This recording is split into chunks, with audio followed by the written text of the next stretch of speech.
రాజకీయాల్లో దేవుని దగ్గర మీరు వచ్చిన పిలుచుకోండి, మాకు అవసరం లేదు, మేము అభ్యంతరం లేదు. మీటింగ్ లో ఇక్కడ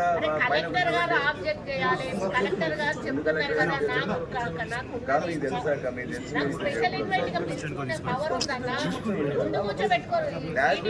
మీటింగ్ చేసుకుంటే ఎందుకు మనం ఎమ్మెల్యే ఎందుకు మనం అదేందుకు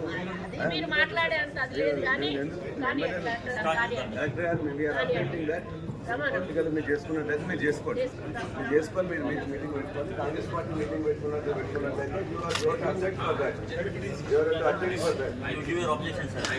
అధ్యక్షుడు కాదు, మీటింగ్ పెట్టుకోండి. ఇవాళ ఎవరికోసం గెలిచిన సర్పంచ్ వదిలిపెట్టి వదిలిపెట్టేసి మీరు చేసుకుంటా అంటే చేసుకోండి. దేవుడి సన్నిధిలో చేసేవాళ్ళు దేవుడి సన్నిధిలో వదిలిపెట్టి ఇక్కడ ఖర్చు కూడుకొని కాంగ్రెస్ పార్టీ మీటింగ్